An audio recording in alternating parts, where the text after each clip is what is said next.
Perfect. Welcome to my talk eventually about developing game constraints. The first thing we need to understand is the psychology of sport. Now, we actually use a specific approach to the psychology of sport to understand our perspective. I'll get you to go back to that next slide. Thanks, Max. Sorry, skipping through. Perfect. Oh, good. So my name's Lascu. I'm a PhD candidate. I just submitted my thesis with the University of Canberra in Australia. And this talk is about developing game-ready athletes by manipulating constraints. So the first thing we need to understand is actually the psychology behind a sport, and we'll take a unique perspective. In the skill acquisition world, we have a preference for the use of ecological psychology and dynamic systems theory, and we break this down step by step in the next slide.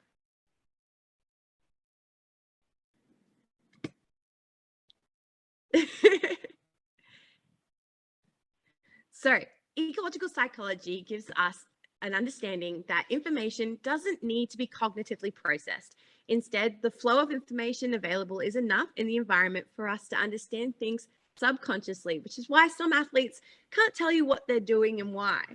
The other side is complexity science. So this relates to movement degeneracy, which is essentially that an action can be performed in multiple ways without compromising its function. And that speaks to the idea that you need this optimal technique. Finally, we have dynamic systems theory. This helps us understand that the body is a complex adaptive system, which is capable of adapting to the task and the surrounding environment. But it also means that our movements emerge from these interactions. So it's not something that we consciously have to think about. Next slide.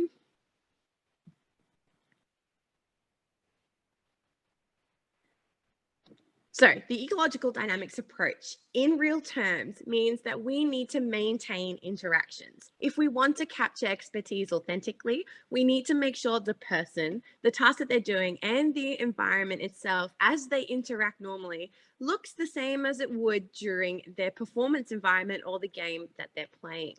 It also means that variability can actually be functional. So when we're looking for expert skills, an optimal technique may not exist. Instead, the ability to perform the task successfully with variable movements is the skill we're looking for itself. And finally, our movements emerge. So to allow functional movements to emerge, we need to give athletes the same information and opportunities to act that they would normally have on game day. Next slide. So now we need to know what game are they actually playing. And this is where you as coaches, athletes, psychologists, you give us the run for the money and we apply our theory to it. So understanding the game means that each sport has unique skill demands. And in skill acquisition, we emphasize knowledge of the environment, which means that we're looking for information for action. We want to know thing and vice versa. Think about walking through a door and knowing where you can go next because now you can see around that corner or you can see somebody else coming. Elite athletes, the best of the best, actually know where to find this information, but we didn't really know how to measure it until recently. Turns out that everything comes down to 4 categories to understand task and environmental constraints. The first being receiving or giving the ball. The second being the ability to make good decisions. The third being task variability, and the fourth being sources of information that are available. Now, receiving and giving the ball is actually based in theory called perception-action coupling. Just one more click for me, Max. Perception-action coupling relates to the way we use information to navigate our surroundings. And it means that what we perceive allows us to identify opportunities to act, which are also known as affordances. We need those information sources in the training environment if we want our athletes to recognize them in their game environment. One click for me. Some really clear examples are that we get less functional batting behaviors when they face a bowling machine compared to a live bowler in cricket. We get different shooting techniques when alone versus a live defender in basketball. And the way that we intercept a curved kick in a penalty depends on the approach of the kicker in football. When we break this down to manipulating constraints, we need to think about what they perceive in a game. Should they see live bowlers, live defenders, live attackers? Do they use an open space or a passage of play? Try to keep as many of those things as possible. Next one. Our decision-making elements are the second element of task design and how we manipulate constraints. One click.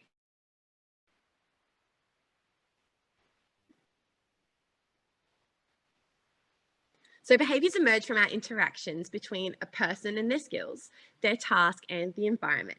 So exploration of multiple strategies as they emerge in the game is believed to be more conducive of tactical skills.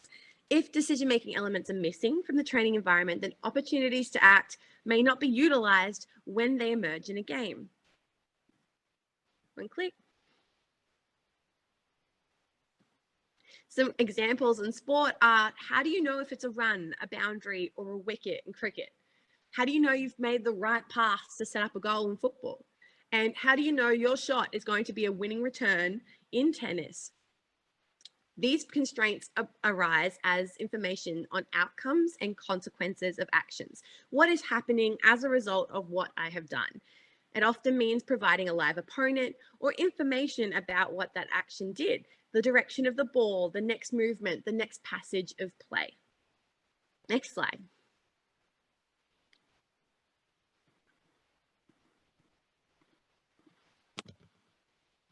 One more click for me and we'll go through task variability. So functional variability recognizes that there are multiple ways to solve the same movement solution. The focus is shifting away from creating or mimicking a technique, more about finding a personalized way to go about it.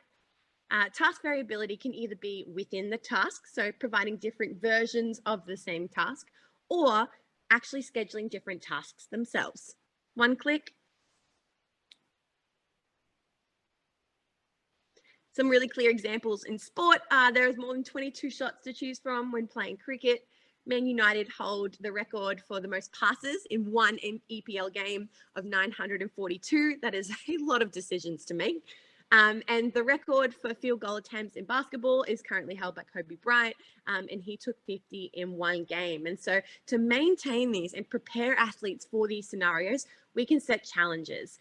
Give athletes the time to learn the task, but then change it up and throw a new rule in for no reason and see how they respond. A lot of the times, this is what the game really looks like. Next slide. Finally, we have our sources of information, and they could be proprioceptive, haptic, acoustic, and or visual. Rather than cognitively processing, we do it subconsciously, so the information is embedded within the athlete. And learning to perform is a process of becoming attuned to where we find useful sources of information. It means that telling someone to look somewhere may not be enough for that information to become embedded. One more click.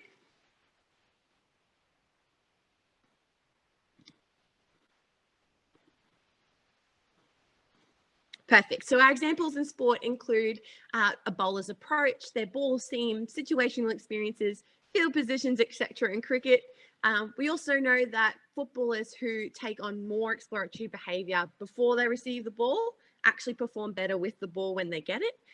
And we use the opponent's kinematics, so the way they move, to predict shot direction as tennis players. Otherwise, they'll use the position that they have on the court. So we need to be able to recognize those key sources of information as athletes and provide them with the training environment that allows them to look for them in the first place. Next slide.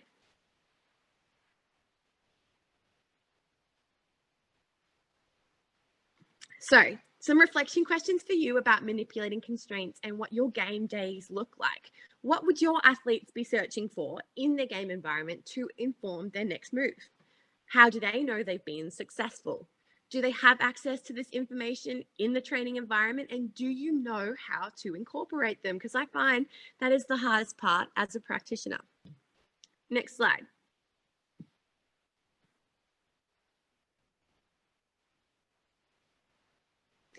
Finally, we'll finish with a really quick worked example of what this looks like in cricket and put it into practice. Next slide for me. So here are some some very specific examples of what this looks like in cricket. We'll only run through one of them today. Here we're measuring task design. So we broke down the characteristics of those 4 key categories and showed them in a progressive way, so we can look at categorical assessment tools and measure how well we do at designing training environments. So if we look at the perfect training environment for a cricketer, at the extensive level, we have a live bowler and batter. They know their contact, direction and consequence of their cricket shot. We have a combination of between and within task variability, and they have access to information from an opponent, a teammate, and the context. And this extensive level is where we thought that functional skills emerge. But as it turns out through our intervention studies, moderate might just be enough to help amateur athletes. Next slide for me. Nearly there, promise.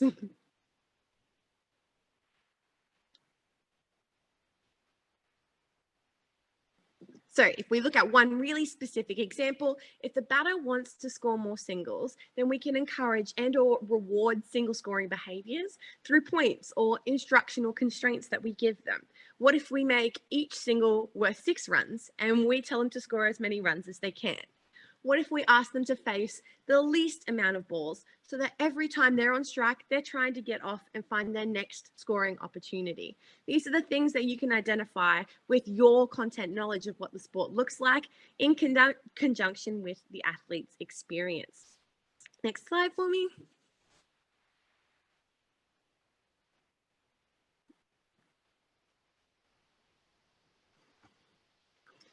We just have a few examples on other sports. So just to give you anything that's not cricket to help, if a basketballer struggles with scoring 3-point shots when they have a defender in front of them, make them have a defender for every 3rd shot they take at training. This increases the task variability and information sources, but doesn't overwhelm them from ball 1. So give them a chance to practice, but then throw in a little challenge.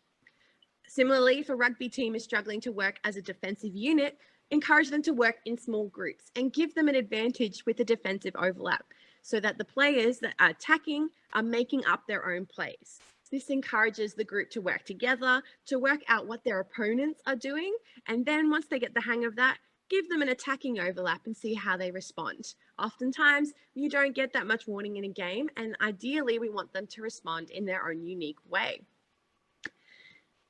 That is all from me. Thank you very much for listening, and I hope you enjoyed this talk.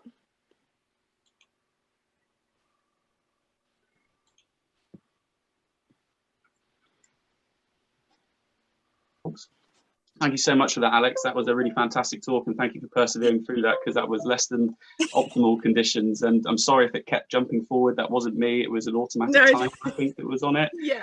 So I'm really sorry for that. But hopefully people found that really interesting. And I was wondering if there is any questions in the chat. Haven't been able to see it because obviously I've been on the presentation. But I think there is one from Ryan. Ryan, if you're happy with unmuting yourself, we've got a couple minutes of questions. So if you're happy to ask a question, that'd be fantastic. Sure, thank you. Yeah, really good presentation. I think it's an area that is, to me, is really interesting, particularly in how sessions are designed. I just wanted to ask, really, with a sport such as football, where the decisions are made with with an environment that's constantly changing, is there any value in stripping back a lot of that context to do some isolated practice? Is there any value to the athlete from either a learning or a performance perspective? I think even from a learning perspective, when we develop a skill and we develop it in isolation, whether or not that skill holds up to the scrutiny of a real life game environment, that's when you see the players who can run around cones like a champion at training, but on Saturday morning when they're trying to decide whether or not to take the guy on, he kind of just stands there and frozen. So I do think for anyone who has absolutely no technical base whatsoever, a lot of this can be really intimidating, especially for amateur or youth athletes. But if you can make it enjoyable and less of a competition and more about exploring something that you've never tried before, I think if you can, try to limit as much closed information as possible and give them the open space to explore. If you're there to support them, you'd be amazed what they can do. Brilliant. Thank you very much.